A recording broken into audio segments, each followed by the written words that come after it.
Assalamualaikum warahmatullahi wabarakatuh. Saya ingin mengucapkan selamat menunaikan ibadah puasa 1441 Hijriah.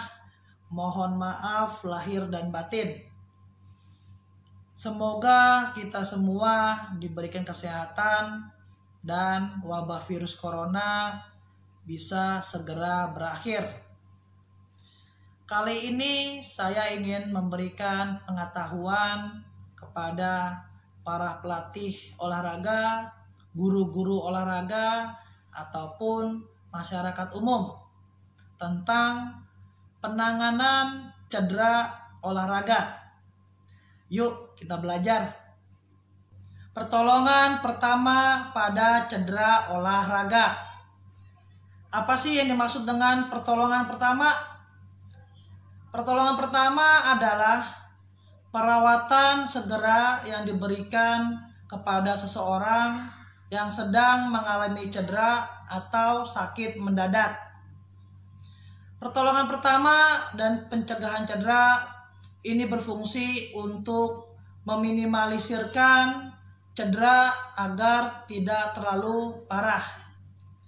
Bagi teman-teman yang belum menguasai materi tentang penanganan cedera, jangan sekali-sekali melakukan tindakan karena nanti akibatnya bisa fatal. Pengertian cedera olahraga. Apa itu cedera olahraga? Cedera olahraga yaitu rasa sakit atau gangguan pada sistem otot tubuh yang disebabkan oleh kegiatan aktivitas olahraga. Rasa sakit ini ditimbulkan karena adanya benturan atau kontak fisik yang menyebabkan kerusakan jaringan otot atau persendian dalam tubuh. Cedera biasanya ditandai dengan perubahan bentuk tubuh, di mana perubahan bentuk tubuh ini diakibatkan karena adanya penyumbatan aliran darah yang membuat tubuh menjadi memar, terkilir, atau pembengkakan. Jenis cedera pun beraneka ragam. Ada yang ringan, sedang, ada juga yang akut atau parah. Untuk penanganan cedera harusnya dilakukan secara baik melalui sport recovery. Sekarang kita lihat prinsip-prinsip umum apa saja untuk penanganan cedera pada olahraga. Yang pertama, jangan membuat kesalahan lebih lanjut. Jangan panik dan lakukan tindakan secara hati-hati.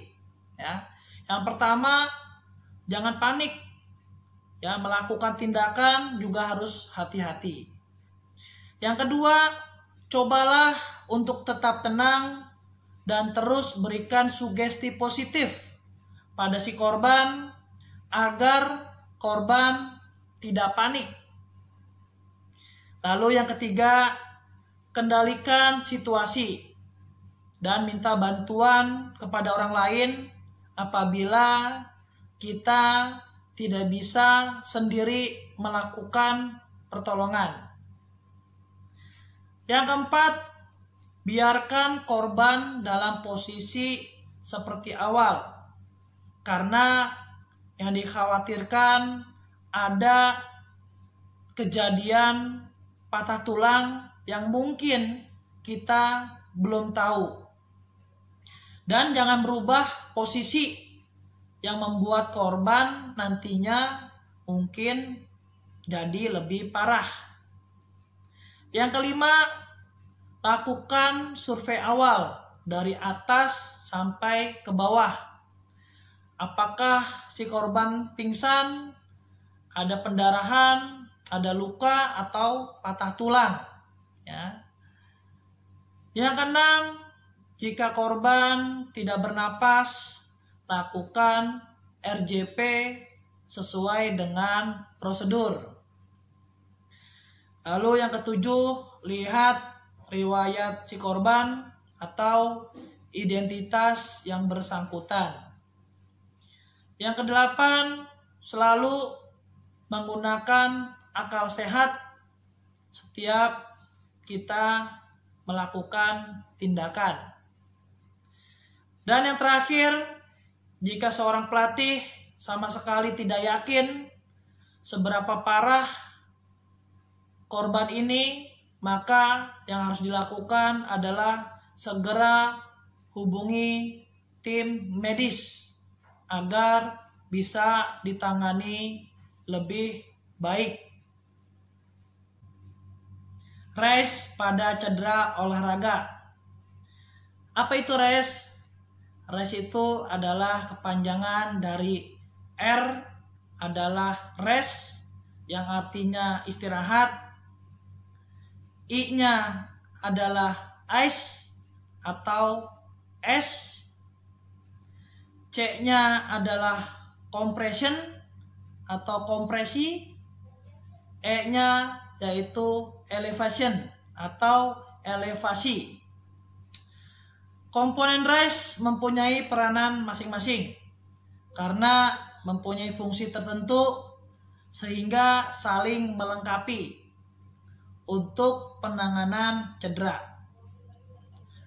Penanganan cedera secara cepat mungkin sangat diperlukan untuk menghindarkan hal-hal yang fatal yang mungkin saja bisa terjadi. Penanganan cedera harus mengutamakan kaidah keselamatan, prosedur yang baik dan benar. Apabila ada tindakan pertama yang salah dalam penanganan cedera, hal itu akan berefek lamanya proses penyembuhan. Untuk itu, prinsip RICE sangat berperan dalam segala macam penanganan cedera. Apakah cedera olahraga, cedera dalam pekerjaan, atau cedera keseharian. Rest atau istirahat. Dalam hal ini, bagian yang cedera tidak boleh banyak digerakkan, yang berarti mengistirahatkan bagian tubuh yang mengalami cedera untuk meminimalkan cedera tersebut agar penderita tidak bertambah sakit. Untuk itu dianjurkan istirahat. Ice atau es, yaitu penanganan dengan memberikan es mempunyai tujuan, yaitu mengurangi pendarahan, menghentikan pendarahan, mengurangi pembengkakan, dan mengurangi rasa sakit. Cara mengkompres es yaitu dengan dimasukkan ke dalam plastik, kantong, atau kain atau handuk. Dalam pemberian kompres dingin ada intervalnya, yaitu 20 sampai dengan 30 menit, yang dimana tujuannya adalah agar jaringan-jaringan pada tubuh yang rusak nantinya bisa pulih kembali. Selanjutnya compression atau kompresi. Tujuannya adalah untuk mengurangi pembengkakan sebagai akibat pendarahan. Dibalut, ditekan adalah suatu ikatan yang terbuat dari bahan elastis. Bahan perbannya disebut elastis. Benda-benda sejenis. Bahaya balut tekan adalah jika ikatan itu terlalu kencang, maka pembuluh darah, arteri tidak bisa mengalirkan darah ke bagian distal ikatan. Hal ini akan menyebabkan kematian dari jaringan-jaringan di sebelah distal ikatan. Kita tahu bahwa ikatan terlalu kencang, denyut nadi bagian distal tidak akan terasa. Cedera semakin membengkak, si penderita juga akan mengeluh kesakitan, warna kulit akan kebiru-biruan. Jangan terlalu kencang atau keras agar aliran darah dapat mengalir secara normal.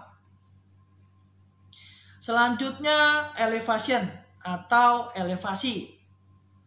Mengangkat bagian tubuh yang cedera lebih tinggi dari letak jantung. Tujuannya adalah supaya pendarahan berhenti dan pembengkakan segera berkurang dan mengembalikan darah ke jantung. Karena aliran darah arteri menjadi lambat karena melawan gaya tarik bumi, sehingga pendarahan mudah berhenti. Sedangkan aliran vena menjadi lancar. Sehingga pembengkakan akan sedikit berkurang. Dengan demikian, hasil jaringan yang rusak akan sedikit lancar dibuang oleh aliran darah balik dan pembuluh limfe. Selain keempat pertolongan pertama tersebut, kalian juga harus menghindari 4 hal pada saat mengalami cedera, di mana 4 hal tersebut adalah harm. Apa itu harm? H itu adalah heat atau pemberian panas pada bagian cedera. Ini bisa memicu pendarahan. Jadi harus hati-hati. Yang kedua itu A atau alkohol. Pemberian alkohol itu bisa menyebabkan pembengkakan yang lebih besar. Yang ketiga R, running atau berlari. Itu tidak boleh. Itu akan menjadikan memperburuk cedera atau memperburuk keadaan. Dan yang terakhir keempat yaitu M, yaitu massage atau pijatan. Itu tidak boleh diberikan pijatan pada lokasi terjadinya cedera. Ya, tidak boleh dipijat pada lokasi terjadinya cedera. Itulah sedikit pemahaman tentang penanganan cedera olahraga. Semoga bermanfaat. Apabila ada yang belum mengerti, paham, bisa kita diskusikan di kolom komentar. Terima kasih. Wassalamualaikum warahmatullahi wabarakatuh.